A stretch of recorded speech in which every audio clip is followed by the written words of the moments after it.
Muy buen día, queridas estudiantes.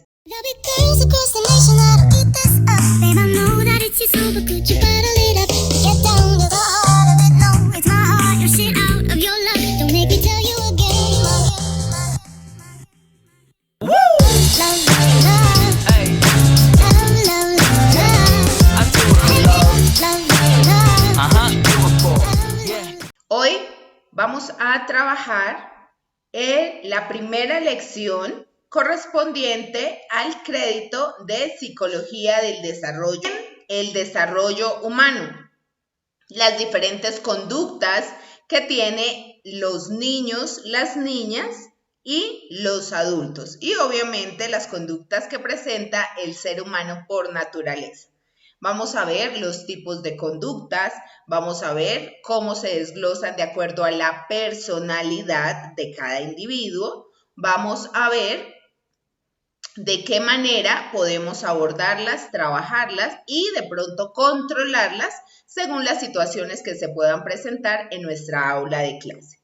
Vamos a iniciar viendo en primera instancia qué es esa tipología conductual. ¿A qué hace referencia?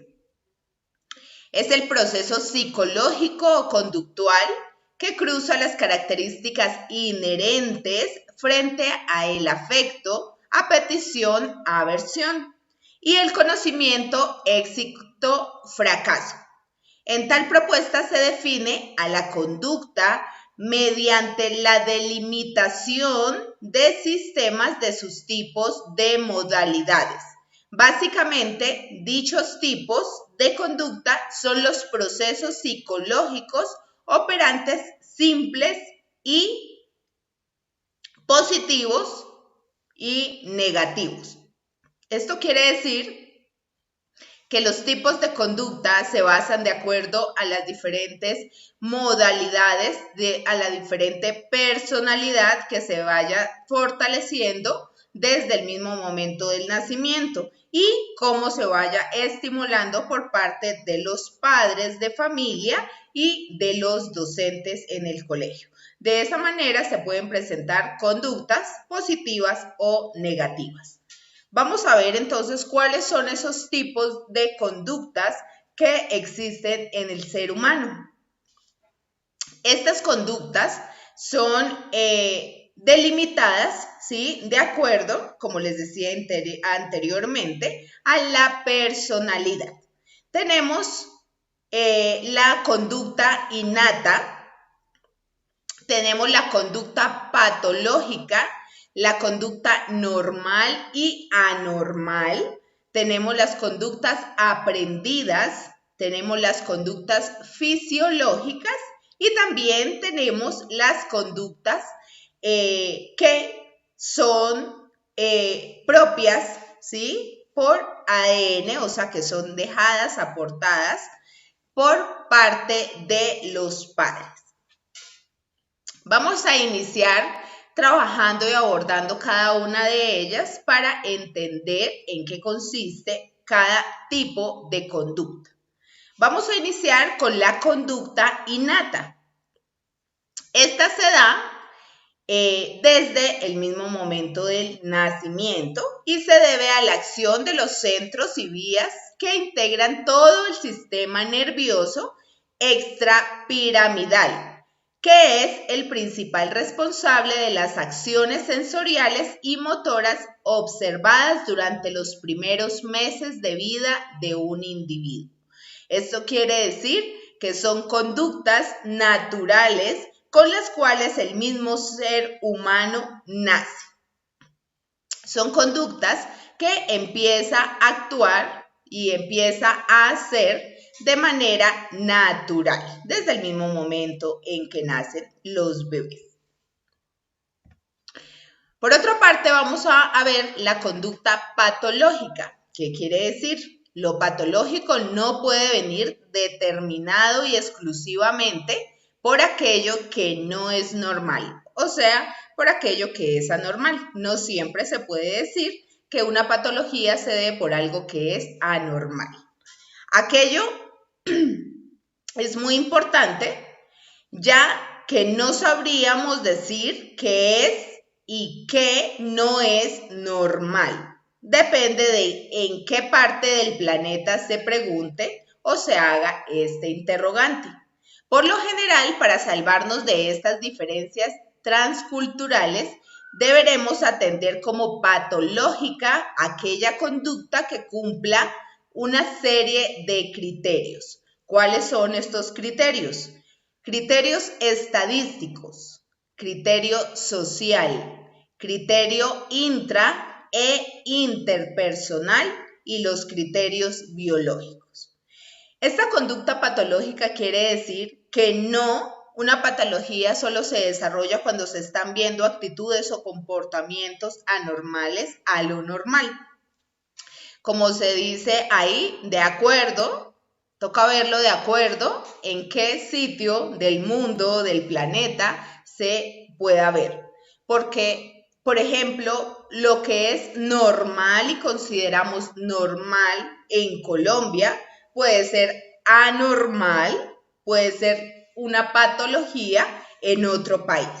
Entonces, no siempre se puede saber si esto es normal y esto es anormal, porque para los que es anormal, eso es, para los que es anormal algo, para nosotros es normal y viceversa. Entonces, debemos tener en cuenta siempre esos criterios que son muy importantes. El criterio estadístico simplemente se enfoca en ver cómo las conductas de una manera equivalente y por medio de estadísticas, por medio de evaluaciones cuantitativas, se valora para el ser humano qué cosas son normales y qué considera normales. En el criterio social, pues se ve ese encuentro y ese enfrentamiento frente a opiniones, frente a conductas que unas personas las ven comunes y otras no. En el criterio intrapersonal, intra es dentro de mí, ¿sí? Lo mío, lo propio. Entonces, ¿de qué manera lo trabajo, lo abordo?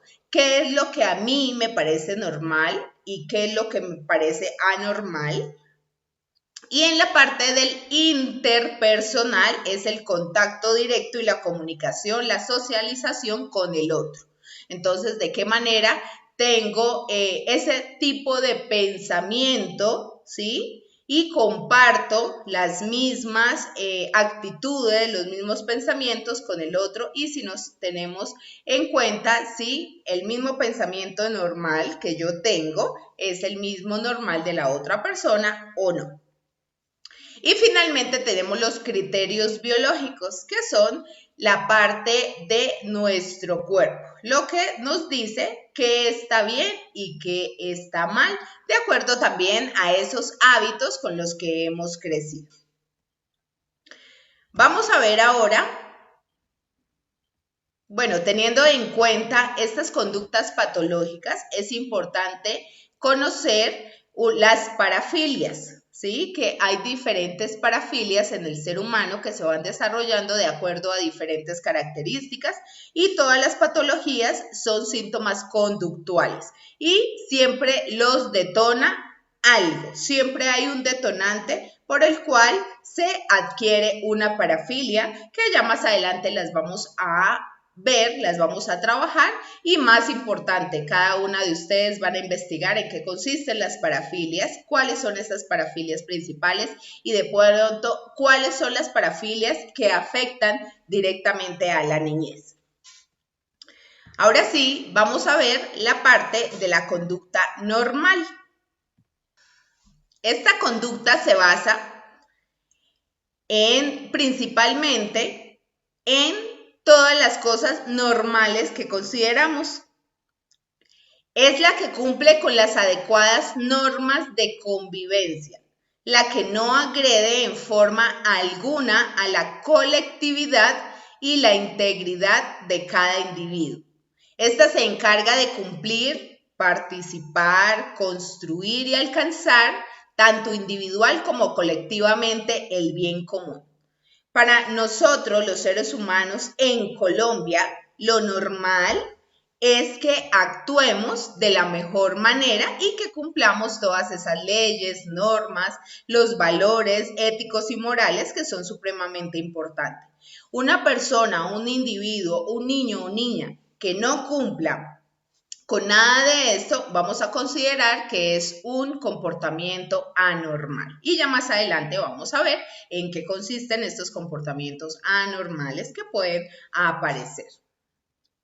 Esta conducta normal, ¿sí? Es la que en la mayoría de nuestros estudiantes vamos a encontrar en el aula de clase.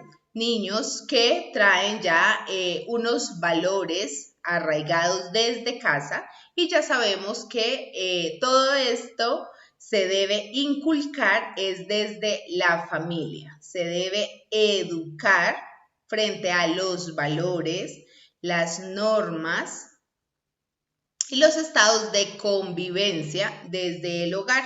En la institución educativa o en la escuela ya se fortalece la formación en diferentes áreas. Entonces debemos tener en cuenta todo esto para valorar una conducta normal. ¿En qué se basa entonces la conducta anormal?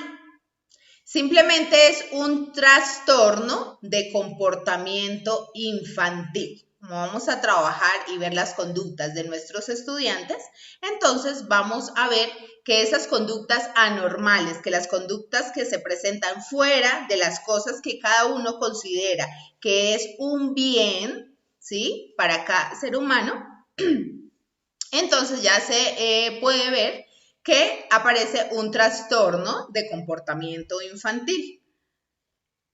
¿En qué consiste el trastorno de comportamiento de los niños y las niñas? Para determinar cuando una conducta es anormal, es necesario establecer una serie de criterios, una norma de comportamiento y decidir si la conducta de la que se trate satisface o no la norma. Como les explicaba anteriormente, lo normal es todo lo que vaya en pro de la construcción del ser humano como una persona integral. Si se sale de estos parámetros, entonces se considera que es un comportamiento anormal o ya, si es en los niños y las niñas, es un trastorno de comportamiento. Entonces, son actitudes agresivas que muestran los niños y las niñas, conductas de gritos, de enfados, de pronto hasta de golpes, ¿sí? Cada uno de los niños se agreden, se autoagreden, pero también agreden al otro. Y hay que empezar a valorar por qué se están presentando estos trastornos en la conducta. A veces es la parte emocional, ¿sí? La parte familiar o la parte social. Eso influye mucho, pero también en ocasiones se presenta por la salud física. Entonces, debemos empezar a darnos cuenta, a valorar estos comportamientos, trabajar de manera psicológica y analizar psicológicamente por qué nuestros niños o niñas están teniendo X o Y comportamiento. Y eso es muy importante. Si se está presentando un trastorno de comportamiento, es importante comunicarle a los padres de familia para que lo lleven y le presten atención especializada, ¿sí? A este niño o niña. Vamos a ver ahora en qué consiste la conducta aprendida o conducta de aprendizaje. Esta conducta puede ser una conducta heredada o puede ser una conducta aprendida. ¿En qué consiste conducta heredada?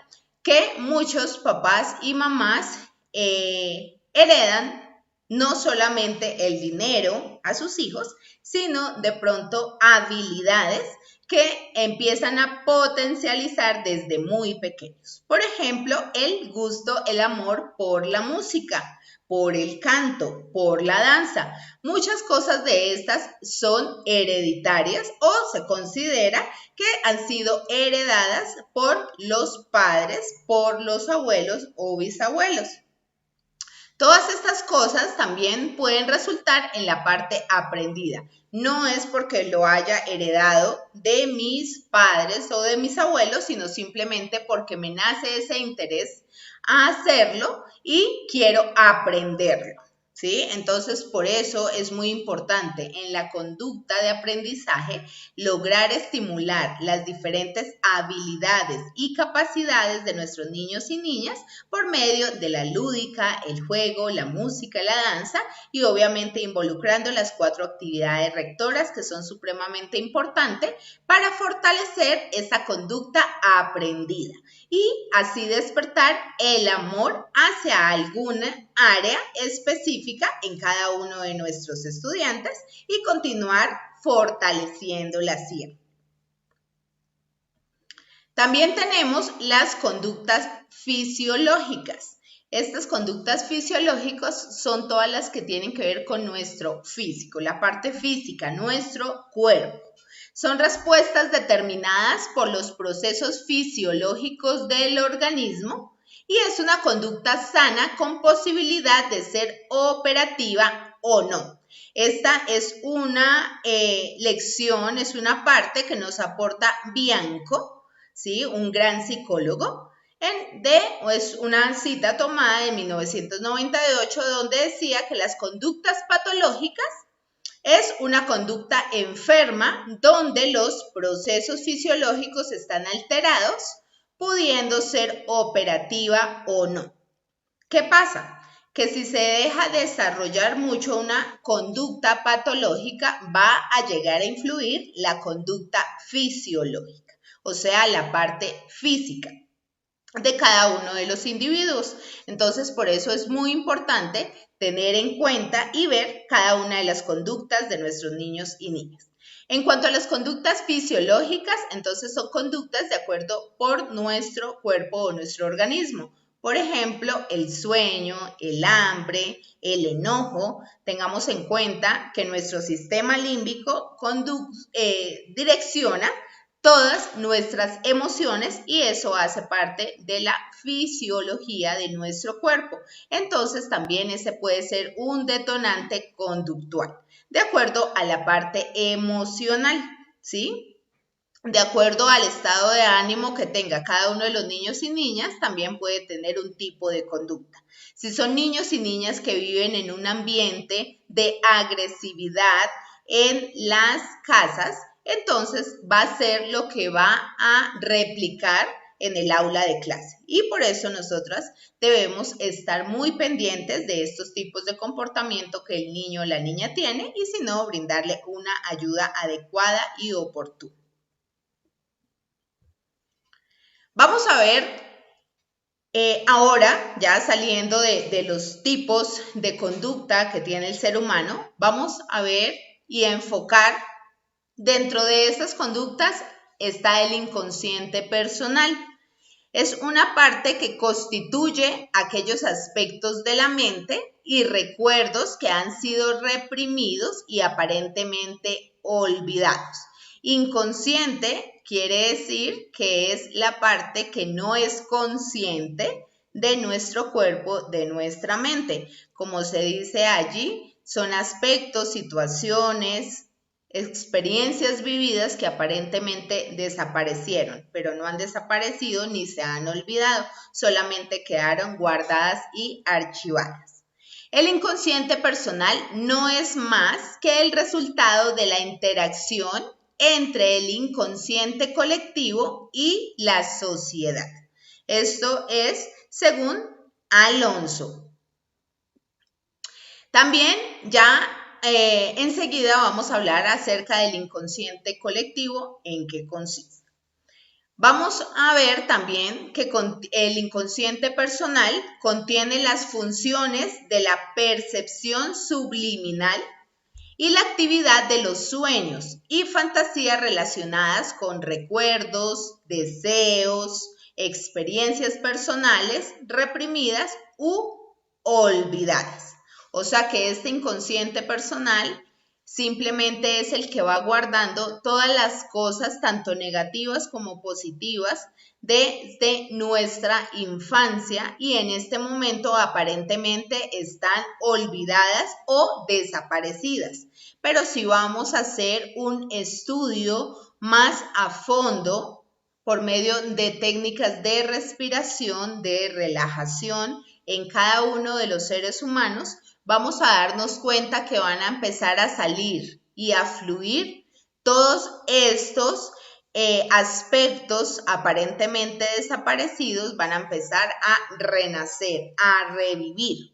Por eso muchas de las personas, de los seres humanos adultos, guardan tantas enfermedades en su cuerpo físico, porque en su inconsciente han quedado guardadas, archivadas y están dejando una gran marca, una gran huella en nuestra vida. Y por lo tanto, la manera de salir es por medio de algún tipo de enfermedad o conductas demasiado agresivas o conductas y comportamientos como las diferentes parafilias, que también las vamos a trabajar durante este crédito. Vamos a hablar entonces ahora del inconsciente colectivo. ¿En qué consiste? Son los arquetipos que constituyen la estructura de la teoría. Son disposiciones innatas psíquicas que nos sirven para experimentar y representar el comportamiento y las situaciones humanas básicas. El nacimiento, la muerte, el amor, todo está controlado por diferentes arquetipos, siendo el arquetipo más importante el ser, el centro de la persona psíquica y su integridad. O sea que este inconsciente colectivo es el que va determinando los tipos de actitudes y comportamientos que vamos mostrando a medida que vamos creciendo y nos vamos desarrollando, de acuerdo a las experiencias vividas, de acuerdo si es positivo o es negativo. Si tenemos recuerdos, experiencias allá en nuestro inconsciente personal, guardadas, pero que son negativos, pues a medida que vamos creciendo se van a ir detonando diferentes enfermedades, diferentes situaciones que van a ir afectando la parte emocional y también la parte física. Y también vamos a mostrar con este inconsciente colectivo cómo es estas situaciones referentes a las situaciones humanas básicas, como lo decíamos, que es el nacimiento, la muerte, el amor, y todo está controlado con diferentes arquetipos. Vamos a ver qué son los arquetipos. Cada persona tenemos diferentes arquetipos de acuerdo a la formación que hemos tenido a medida que vamos creciendo, nos vamos preparando, vamos estudiando y vamos detonando diferentes arquetipos frente a esto. Estos arquetipos que son las orientaciones que toma cada una de las personas, ese enfoque que tienen, el orden y el control frente a su vida y a su personalidad, también la orientación al propio individuo y el cambio que va teniendo a medida que va creciendo y se va desarrollando. Tenemos 12 arquetipos de personalidad, iniciando por el cuidador.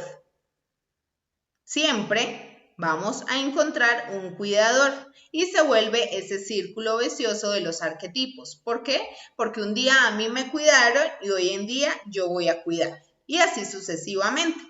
Luego viene el gobernante, el creador, el inocente, el sabio, el explorador, el héroe, el mago, el rebelde, el bufón, el amante, el amigo, va de acuerdo a la personalidad.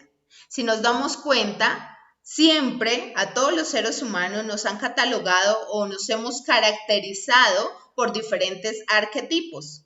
Por ejemplo, en nuestra casa, en nuestra familia, vamos a pensar cómo somos catalogados por estas personas, ¿sí? Si nos tienen como que somos los inconscientes de la casa o no, por el contrario, somos los alegres, ¿sí? O somos los apasionados por hacer las cosas, somos siempre los héroes, somos los que ayudamos a nuestra familia, ayudamos a los demás, o nos caracterizamos por ser los gobernantes, los estrictos, los rigurosos, los tristes o los alegres, ¿sí? Diferentes estereotipos, arquetipos nos han caracterizado a cada uno de nosotros. Y en el aula de clase nos vamos a dar cuenta que también vamos a señalar a nuestros niños y niñas y niños y se van a caracterizar por diferentes arquetipos de acuerdo pues a esa personalidad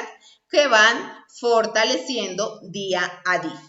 Entonces, esta temática es muy importante que vamos a fortalecerla en nuestro encuentro sincrónico para continuar desarrollando de la mejor manera todos nuestros contenidos temáticos de este nuevo crédito de Psicología del Desarrollo Humano. Un abrazo gigante y que pasen un feliz día. Chao, chao.